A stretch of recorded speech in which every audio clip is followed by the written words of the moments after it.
Hey guys, let's talk a little bit about government legitimacy and the right to revolution. My name is Solomon, and this is the Progressive West. So, since my last video, things have taken a turn for the worse. Today is July 3rd, and funnily enough, Congress has decided to finally put the nail in the coffin to the government legitimacy as it exists right now by passing Trump's big, beautiful bill, and just finally showing us once and for all that Congress does not give a fuck about us and is actively doing policy violence against the poor and the middle class. So let's talk about the 4th of July. Let's talk about Independence Day, the celebration of our independence from Great Britain, from tyranny. Because what's happening right now is literally exactly what the founders were trying to avoid. They were trying to avoid exactly this government, a tyrannical, authoritarian government, a government that does not care to protect its people's rights, that doesn't care to provide for its people. It's doing literally the opposite. I could read it directly from the text. I have it right here, my pocket Constitution. And it says it right here in the Declaration of Independence. Not part of the Constitution, it's the Declaration though. Life, liberty, and the pursuit of happiness, that to secure these rights, governments are instituted among men, deriving their just powers from the consent of the governed. That whenever any form of government becomes destructive of these ends, it is the right of the people to alter or abolish it. So what does it mean to be illegitimate? Why do I think the government is illegitimate? And what does that mean? Well, to me, it means that, like I said, it's not providing for the people. It's not protecting our rights. This bill, every person that signed this bill should resign in disgrace, because it is an obvious fact that this country, the richest country in the history of the planet, has more money, more than enough money, to provide health care for every man, woman, child, and illegal immigrant. Dental, eye care. You could go to the doctor every fucking day of your life and get blood work done, and we could afford it. Okay? And they did the opposite. They kicked millions of people off of their health care by adding work requirements, by adding income requirements, and just cutting funding so that people just don't get their Medicaid anymore and their Medicare. This is literally murder. It's murder. It will kill Americans. And they knew that. They knew that. They knew. They were told over and over again by Democratic members and by their own people in Congress whose job it is to study legislation and to tell them the consequences. They were told that every year 50,000 Americans or more are going to die. And they murdered them by saying yes. And what was the point of all that grandstanding? Of all those 5 Republicans saying, we're not going to sign it because we don't like it. And then they just folded because they don't actually care. And they're just sycophantic to their leader and to their party. They care more about their party than they do the country. Okay, so that's government illegitimacy number 1. Because Congress, for a long time, has been just a puppet for the corporations and for the billionaire class and for lobbyist groups and special interest groups and for Israel and foreign governments to go in there and spend millions or billions on campaign finances to get people elected so they can do the bidding of resource extraction and colonialism. That's illegitimacy point number 1. Illegitimacy point number 2, the executive branch. This executive branch has violated the Constitution over and over and over again trying to take away birthright citizenship, violating the Emoluments Clause by taking gifts from foreign governments, which Trump has been doing for years, through his golf courses, through all of this other shit, from the Saudi Arabians, from Qatar, from other places, and now Israel. Not to mention Iran, trying to start an illegal war by bombing a country that didn't attack us without the consent from Congress. Secondly, he also did an insurrection when he wouldn't give up he didn't do the peaceful transfer of power, and he sent a mob to the fucking Capitol, and they killed people, and they stormed the place, and they tried to kill Congress people, and they tried to kill Mike Pence, and they wanted to hang him up outside on the White House lawn. Oh yeah, and guess what? He's also a convicted felon. He gets away with all of his crimes, and guess what? He pardoned all of the January 6ers.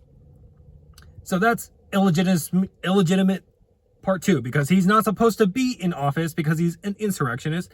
And also, the rule of law can't mean anything when people at the top don't really believe in it. They don't follow it themselves. Third point, the Supreme Court, the same Supreme Court with hand-picked judges from this same fascist we're talking about. This Supreme Court has just taken away their own power by ruling that the justice system can't do nationwide injunctions anymore. They can't rule that when somebody does something unconstitutional and a federal court says that's not allowed, they can't apply that universally across the board, and it only applies to the people involved in the case. Just have to check that I'm still recording. So now anything is on the table, and the liberal justices wrote that as much in their dissent, that no right is safe, because theoretically you could, by executive order, take away any right, and then everybody has to just deal with it, except for the people who directly sue the government. And then then it will go to the Supreme Court, and it might not even get to the Supreme Court, and it might not even be struck down by the Supreme Court because they were handpicked by this corrupt fascist. So it wasn't legitimate in the first place, and also it's been corrupt for years because they don't have any standards for ethics, and they can take huge, elaborate gifts from whomever the fuck. So yeah, so the courts don't check power anymore. They have no legitimacy because they're handpicked by the fascist. The fascist has no legitimacy because he's a fascist, and he was maybe doing election tampering, and also isn't even supposed to be in there because they just didn't want to enforce it. He should be doing jail time instead. I'll give him the points that he did get elected and that people did vote for him because we're a nation of fucking idiots. So there's that.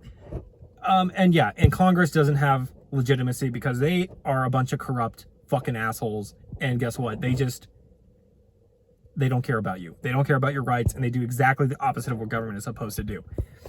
Okay, so what does it mean to do a revolution? Okay, so sure, Solomon, we have the right to revolution, but what do we do about it?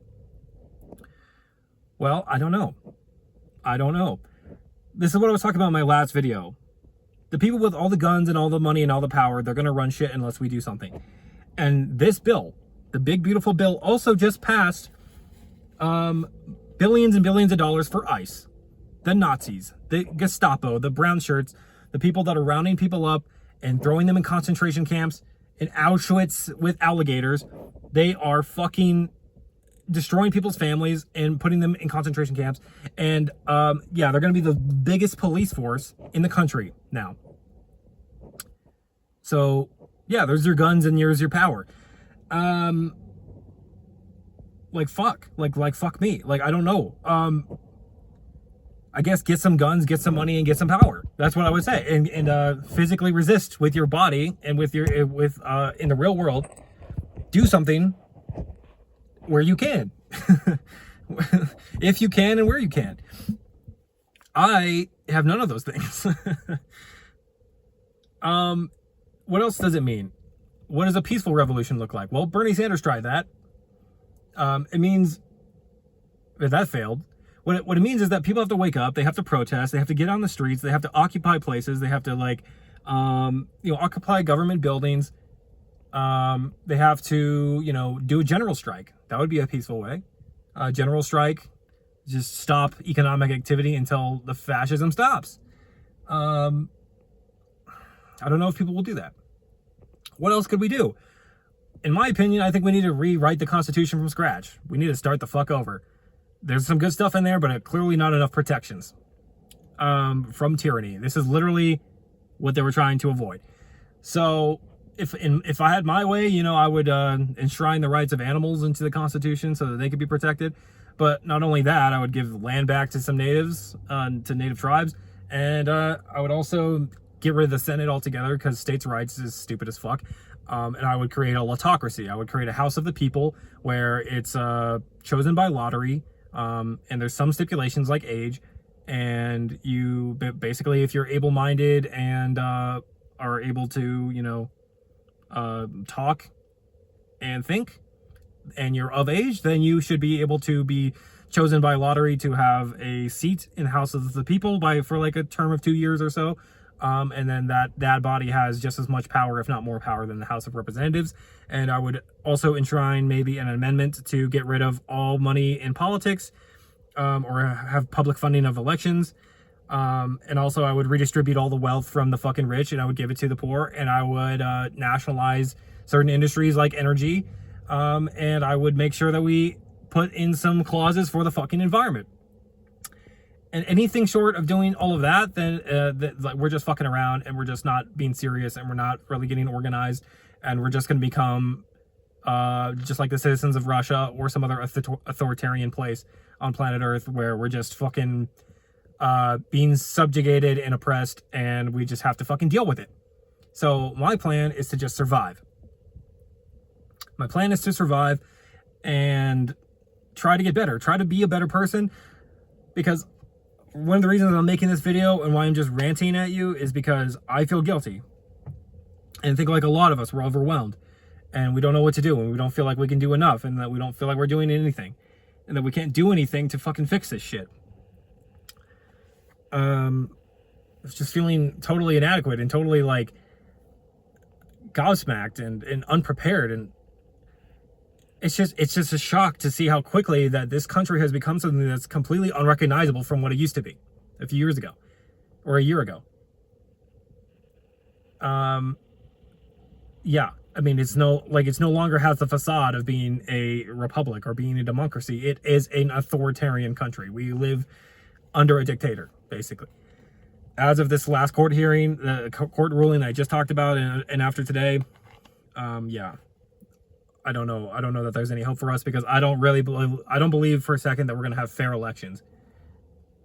Maybe in some places we'll still have fair elections. There could be a little bit of pushback in a few places, like there's that good news in New York City. But now Trump is threatening to arrest and deport and denaturalize Zoran Mamdani. So even in that case, we might be actually fucked. So work on getting some weapons, some money, and some power, and get back to me, and let's rewrite the Constitution, I guess. Anything short of that, we're just fucking around. This has been Solomon from the Progressive West, signing off.